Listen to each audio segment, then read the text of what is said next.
Itinulak niya ang dibdib ni Russell bago pa nito mapaglakbay ang kamay sa dibdib niya. Hinayaan naman siya nitong mailayo ng bahagya ang katawan.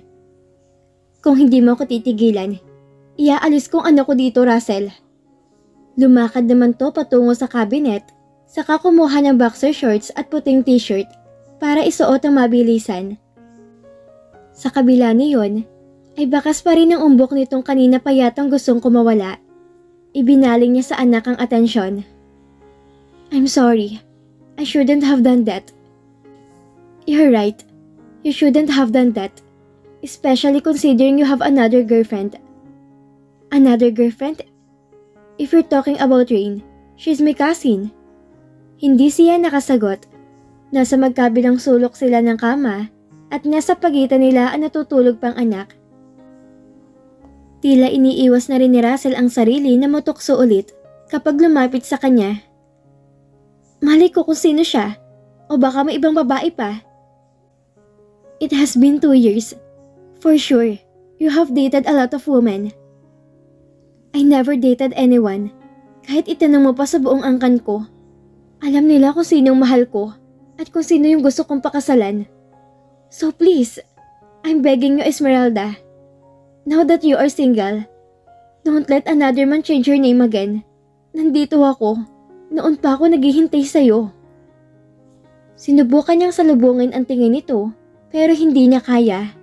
Ayaw pa niyang ipagkanulo ang sarili niya at amining mahal pa rin niya si Russell. Why?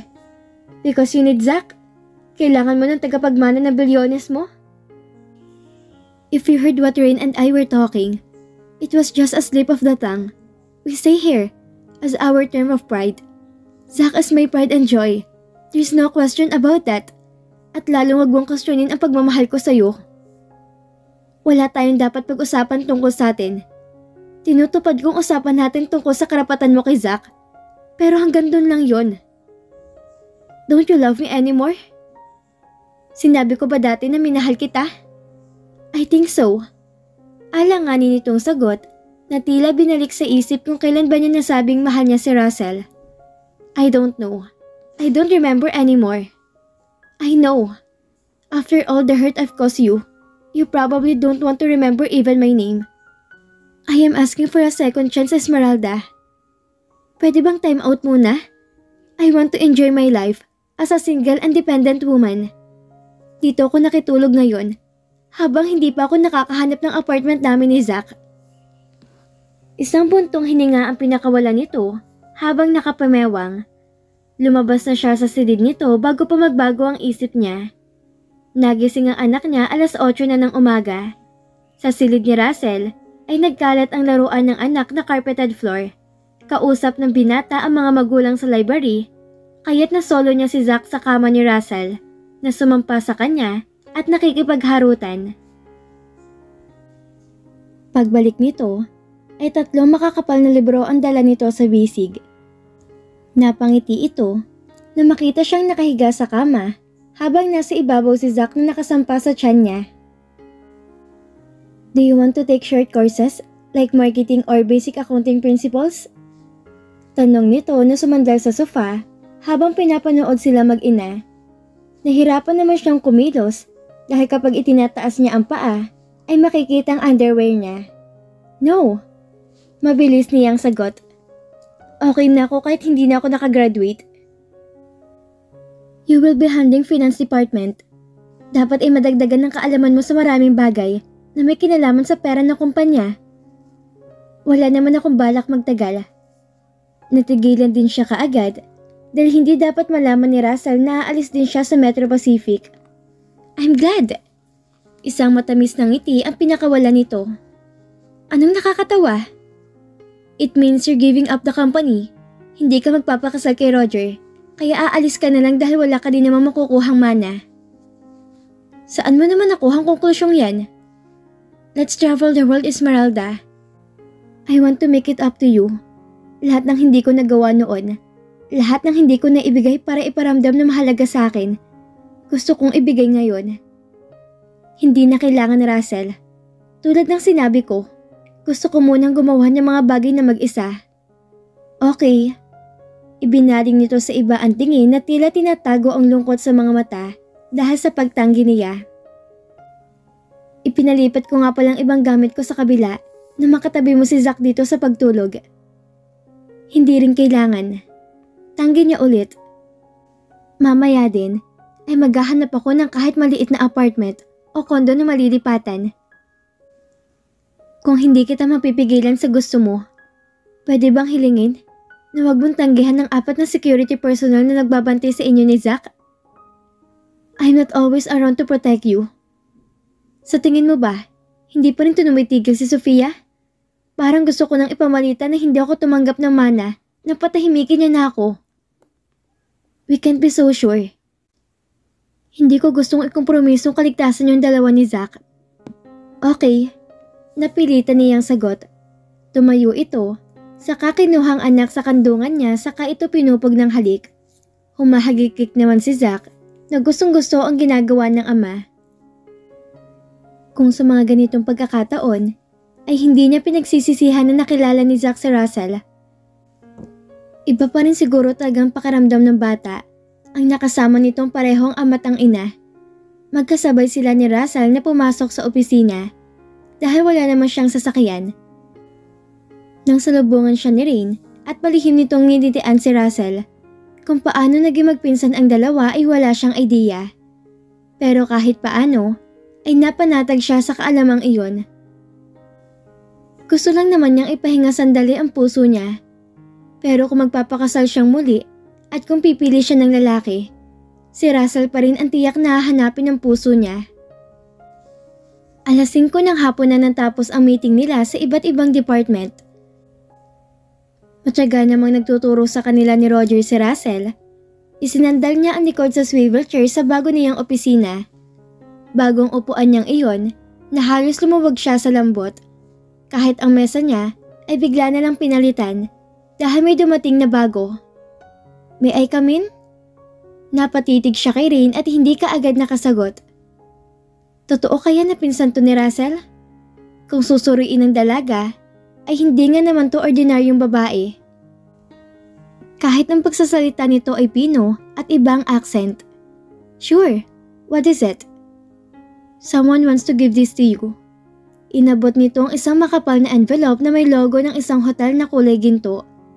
Napakunot ang noo niya ng buklatin yon at tumambat ang reservation nila ni Zack sa International Hotel sa Switzerland.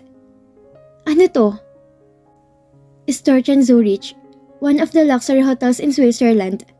Magbakasyon daw muna kayo ni Zack. Ano? Did they ask for this?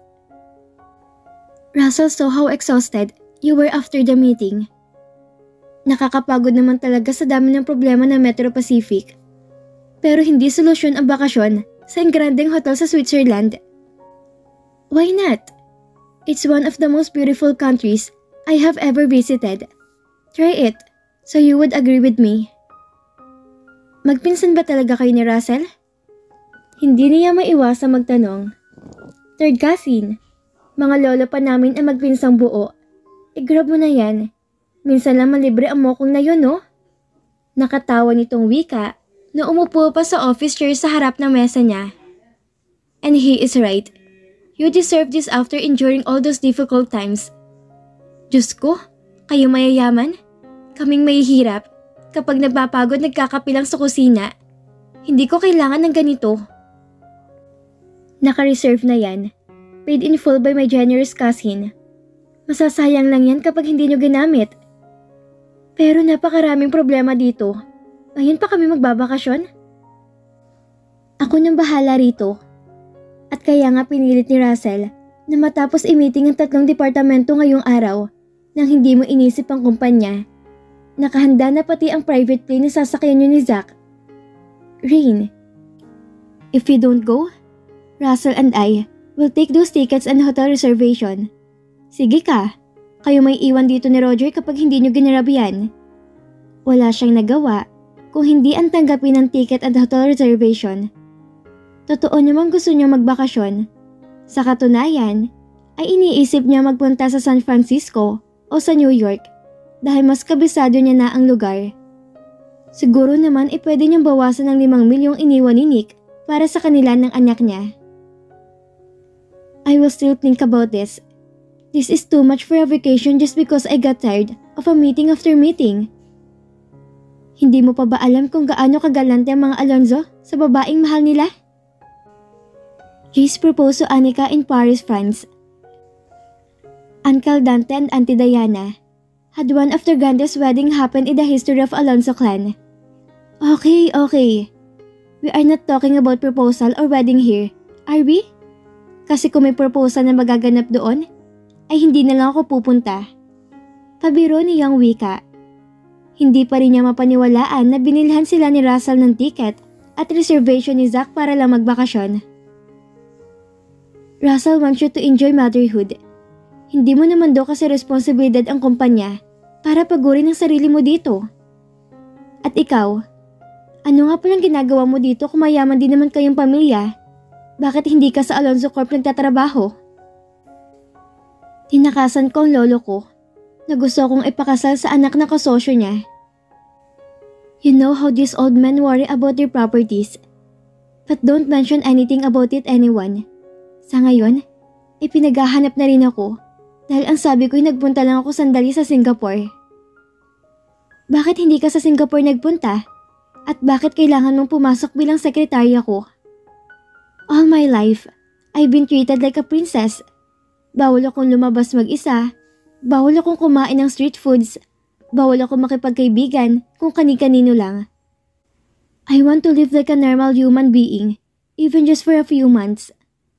Napailing na lang siya sa hinaing ni Rain. Ang totoo, gusto niyang tumawa. Kung noon, siya ang nagpapanggap bilang isang mayaman para makibagay. Ngayon ay si Rain naman ang nagpapanggap bilang mahirap at ordinaryong tao para takasan ang pagkabagot sa buhay na ipinagkaloob ng pamilya nito. Ang tao nga naman, hindi na talaga makontento sa kung anong ibinibigay ng kapalaran. Hindi niya na-question si Russell kung bakit siya binigyan ng ticket. Makalipas ng 2 araw, lumipad sila ni Zach patungong Switzerland para gamitin ang ipinareserve ni Russell na luxury hotel nila. Sa eroplano pa lang, ay tila nakikita niya na ang bulto nito, bagamat malayo sa kanya, pero sigurado siyang si Russell iyon. Kapag tinatanong niya ang nagsisilbing waiter, umiiling lang to at sinasabing hindi nito kilala si Russell. Nang makarating sila sa hotel sa Switzerland, ay nakaramdam siya ng kapanatagan at kasiyahan. At least doon, hindi siya sinusundan ng security guards at hindi siya nangangamba na isang araw ay makikidnap siya ulit. At dahil napakaganda at napakalinis ng lugar, tila ayaw niya nang umuwi ng Pilipinas. Bawat tingon niya sa paligid ay maraming bulaklak na nakatanim. Mahilig siya magtanim ng halaman noong nasa New York pa sila ng anak niya. Ngayon, ay hindi niya minsan nililingon ng hardin sa sobrang pagiging abala sa opisina. Napalingon siya nang mapansin na tila may nagmamasid sa kanila ni Zach. Nasa isang parke sila para mamasyal dahil tuwang-tuwa siyang kinukuhanan ng larawan ng anak. Halos mabali naman ang leeg niya ngayon dahil wala siyang makitang kakilala niya. Pero sigurado siyang may nakatingin sa kanya. Kanina pa rin niya nararamdaman na tila may nakasunod sa kanya. Hindi nga siya nagkamali.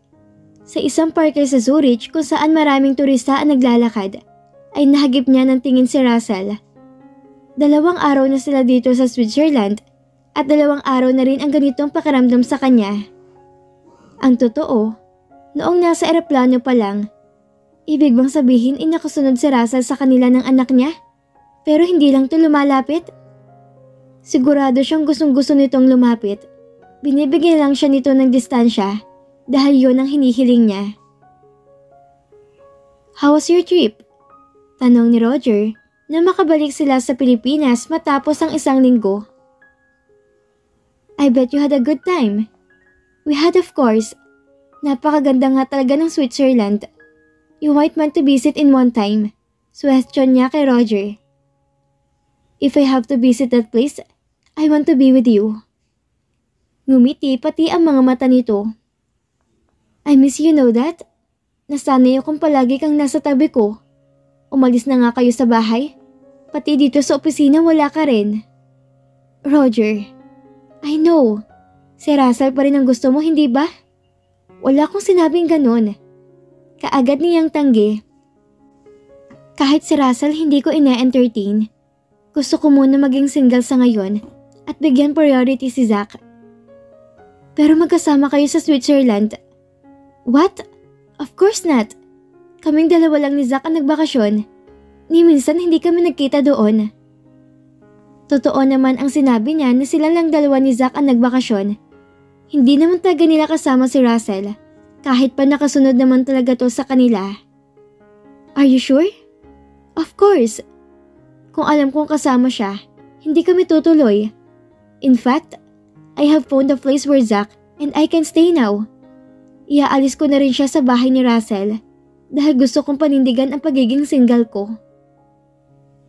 Paano ang last will ni Papa? Ikaw na lang ang problema niyon, Roger. I'm sorry, but I can help you this time. Hahayaan mong mawala ang 30% shares mo sa kumpanya? Isang kabit-balikat ang una niyang isinagot. I never dream of it, and I didn't marry Nick because of that. Isa pa, hindi naman talaga gustong ipagkaloob ng tatay mo sa akin ng shares na yon, kaya kanya ginamit. Kung ikaw nga naman ang pakakasalan ko, para na rin nasa iyo pa rin ang 60%. Kung ibang pinakasalan ko, wag na lang ako makinabang dahil para lang sa iyo yon. That's not what he meant, Esmeralda. I know he also wants the best for you. It's okay, Roger. Hindi ako nalulungkot na walang iniwang pera sa akin si Nick. Kahit ang 5 milyon ay labis na nga. I want everyone to know about this so they will stop seeing me as a gold digger. I still hope you change your mind. May 2 buwan pa naman ako para kumbinsihin ka. Napailing na lang siya sa pangungulit ni Roger. Kung magtrabaho na kaya tayo, kamusta ang sales nitong nakaraang 1 linggo? Hindi pa rin nagbabago. Pero ipinaparush na ni Russell ang paggawa ng advertisement sa Solas Advertising para ma-launch ngayong linggo. 2 araw na ring hindi halos matulog ang graphic artist para baguhin ang print ads na inilalagay sa mga billboard sa kahabaan ng EDSA at Quezon Avenue. Sana nga kaya pang ibangon ng kumpanya. Binuksan niya ang laptop dahil marami na siyang emails na hindi nabubuksan. Naroon na ang palitan ng emails ni Russell at ng graphic artist kung saan marami pang ipinabago ang binata. Dahil hindi ito makukontento sa unang mga ginawa ng graphic artist. Good morning, ma'am. Mula sa pinto ay sumungaw si Rain. Pagkatapos ay pumasok na sinanyasan niyang tumuloy. Nagulat siya na may dalatong pumpo ng bulaklak na walang nakalagay kung kanino galing. Ano na naman to, Rain? Nakatawa niyang sabi. May maniligaw ka po yatang mayaman? Ang ganda ng bulaklak. Galing pa sa Switzerland. Napailing na lang siyang pigil ang ngiti. Tiyak na alam ni Russell na aliw siya sa magagandang tulip sa bansang pinagbabakasyonan, kaya nag-uwi pa ito ng bulaklak. Thank you. Ano nga palang schedule ko ngayong araw? You have a meeting with Sir Russell and Sir Roger at 5 o'clock. Other than that, wala namang iba. Pwede akong umalis sandali? Saan po kayo pupunta? Kukunin ko lang yung susi sa kondo na uupahan ko. And then, I will move some of my belongings from Roger's house to that condo. Doon kami tutuloy ni Zach mamaya. Sasabihin ko ho kay Russell. I mean Sir Russell. Why do you have to tell him? Sabat ni Roger. Ako ang kasama na Esmeralda at Zach na maglilipat sa kondo mamaya. Hindi mo na kailangan ipaalam sa kanya dahil personal namang lakad ni Esmeralda to at walang kinalaman sa kumpanya. Pero may kinalaman ho kay Zach.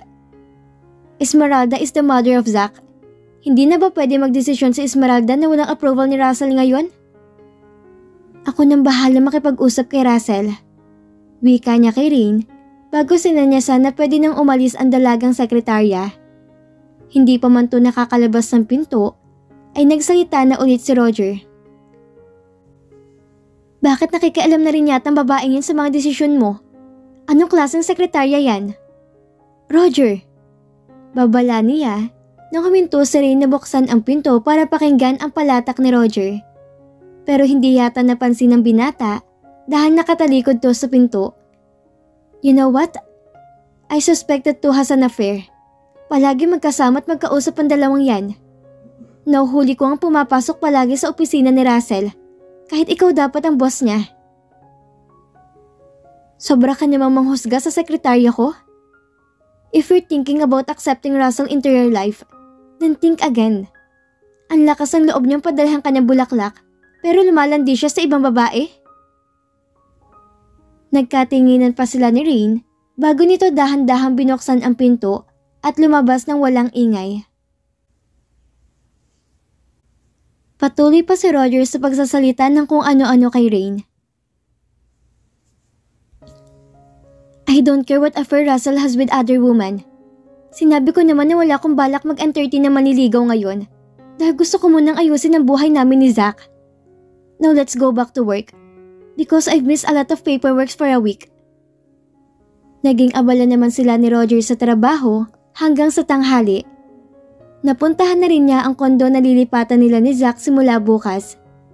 Hindi man na gustong umalis sa bahay ng mga Alonzo, kailangan niyang panindigan na kaya niyang mag-isa na palakihin ang anak niya. May yaya na itinalaga si Russell na siya magbabantay sa anak kapag nasa trabaho siya. Hindi rin ito inalis ang 4 na security personnel na magbabantay kay Zach kapag lalabas to sa kondo at ililipat sa bahay ni Russell.